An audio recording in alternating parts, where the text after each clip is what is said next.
Good evening, welcome to QUT Web News. Good evening. Queensland's Deputy Premier is disgusted by fresh allegations against controversial MP Billy Gordon. Two more women have accused the member for Cook of sending them explicit photos. It's put more pressure on the Palaszczuk government, with Mr Gordon's vote crucial in the hung parliament. It's been a rocky year for Billy Gordon, and that doesn't seem to be changing anytime soon. Queensland police are investigating the member for Cook as two more women came forward saying he sent them explicit images. Now, police are urging anyone with similar claims to contact them. Since his election, Mr Gordon has also been outed for not paying child support. He quit the Labor Party before being expelled for not disclosing his criminal history. The state opposition wants the Premier to act. This is about one side of politics being propped up by what is clearly a contaminated, what is clearly a questionable vote of one Member of Parliament. The Deputy Premier says she's disgusted, but Mr Gordon isn't the government's responsibility as an independent MP. He's got a place in the Queensland Parliament. He was elected by the people of Cook, and it's the people of Cook who should determine whether or not he's removed. But they're not happy either. The Cook community saying he's not welcome anymore. This guy is not working for us. You know, he's not there for us. He's there for himself. And if he does set foot on here, there's going to be, well, bloodshed. You know, he'd walk in. I think they'd be dragging him out. The opposition leader has called on the state government to change parliamentary rules so the member for Cook's vote does not carry so much weight in state politics. But Premier Anastasia Palaszczuk says those rules, which were passed by the former government, are not up for negotiation.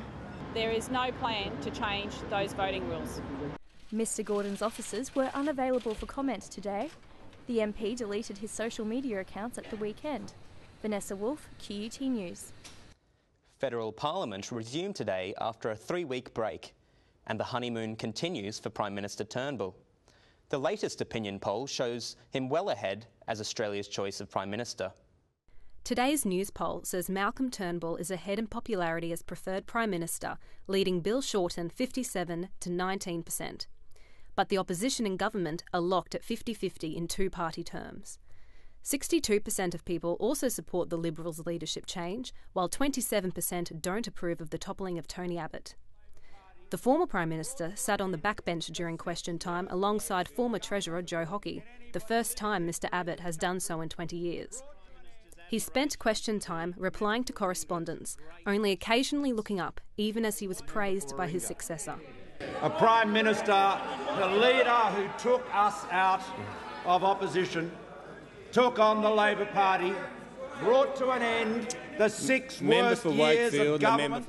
The Prime Minister also addressed the shooting of police employee Curtis Cheng outside a New South Wales police station 10 days ago.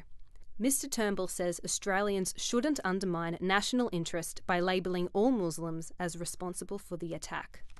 Our Australian family will defy and defeat those who challenge our security, whoever they are and wherever they may be. Mr Turnbull challenged those closest to these vulnerable young men over what they can do to stop them being radicalised, a sentiment echoed by the opposition leader. If we are divided, we cannot succeed. If we stand together, we cannot fail. Mr Shorten marks 2 years as Labor leader tomorrow. Adriana Majoros, QUT News. Brisbane commuters are seeing reductions in travel time of up to 70% thanks to the new Legacy Way tunnel. But the city's traffic woes aren't over yet. Since Legacy Way opened 3 months ago, 6,700 fewer cars are using Milton Road daily, cutting travel time by nearly a third. The tunnel from Toowong to Kelvin Grove bypasses 7 sets of traffic lights, but it comes at a cost, and the price of the tollway increases next month. Tolls are no different from anything else. Value for money is what motorists are looking for. Are they getting the time saving and the hassle saving and the congestion saving from that toll road? If they are, then they'll pay the toll. If they're not, they won't. 19,000 commuters using the tunnel daily have helped ease congestion on Milton Road, but other major traffic corridors are still choking. We are seeing some reduction in Milton Road. The real test, though, are we seeing reductions on Coronation Drive? We haven't seen those numbers yet. 75,000 cars currently use Coronation Drive daily. making it one of the 5 slowest traffic corridors in Brisbane. But it's not yet clear what effect Legacy Way has had to ease congestion. We might see some variation with Coronation Drive as more people hear of the reduction in travel time on Milton Road. Some of those using Coronation Drive currently may shift across, but we'll wait and see. Jack Romens, QUT News. Queenslanders have been urged to get ready for storm season. While fewer cyclones are expected because of the El Niño weather pattern, emergency authorities say residents shouldn't take any chances. It's an all too familiar scene in Queensland during summer, so the advice is simple. We need to get ready now. We need to be prepared. We need to make sure that we have our essential kits in our homes. The RACQ has teamed up with the state government to encourage Queenslanders to prepare their properties for storm season. By making sure gutters are clean, knowing who to call in an emergency, and having enough food and water for 3 days. As the Weather Bureau noted, the storm season is already underway. We'll see hailstorms start to affect parts of Brisbane. We'll see the flash flooding and we'll see those windstorms that point their finger across different parts of Queensland. The RACQ says that means one thing. If it's flooded, forget it. Get ready for this summer storm season and take responsibility for your own actions as motorists. Although an El Niño event should result in an average to below average storm season, the Premier and the Bureau of Meteorology are urging Queenslanders to act now and prepare as if it's going to happen. And when it does happen, the next cyclone will be called Stan. Elizabeth Cramsey, QUT News. A quick roundup of sport now, and Australia has proven its fitness finesse with wins at Bathurst, Wellington and France. Craig Lowndes is still celebrating his 6th consecutive Bathurst 1000 title. He and co-driver Stephen Richards held off a frantic finishing dash to claim the first win for Holden in 3 years. For me, it's pretty special, to be able to now stand here beside the trophy, and this is our biggest race of the year, and to now say 6. He's 3 wins away from Peter Brock's record. The Newcastle Jets kick-started their A-League campaign with a 2-1 win over the Wellington Phoenix. The win came despite the Jets being reduced to 10 men. Newcastle hosts Sydney FC on Saturday. Australian surfer Mick Fanning is on track to win his 4th world title. He is through to the quarter-finals at the World Surf League in France. Fellow Australians Beattie Durbridge and Owen Wright also progressed. However, 6-time world women's champ Stephanie Gilmore was eliminated. She hasn't fully recovered from a knee injury. Chloe Ramford, QUT News. It's been revealed Australians spend $100 billion a year on their looks. But the survey by insurer Suncorp found Queenslanders lag way behind the national average, while men spend more than women on cosmetics and fashion. The Cost of Looking Good report found Australians put a high value on their appearance, spending $8 billion a month on clothes, cosmetics and plastic surgery. That's almost 5 times the amount spent on digital technologies and nearly 10 times what we fork out on keeping fit.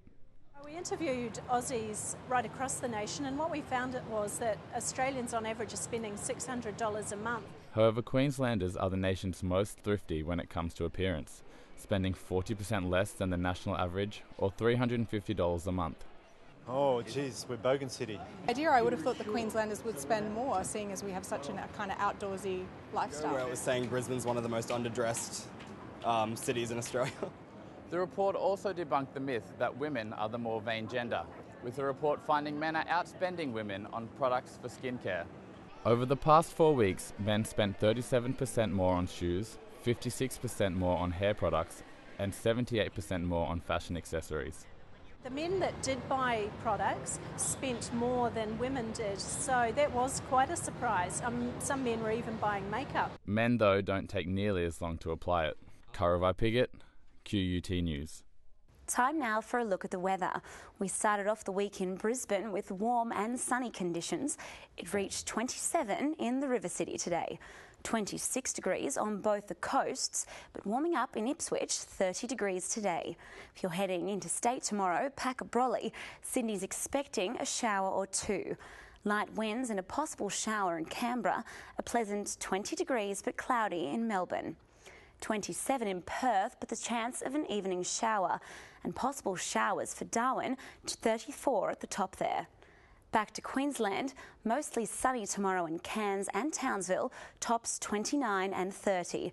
Sunny right down the coast from Mackay to Bundy. Rockhampton expecting a hot one, 32 degrees.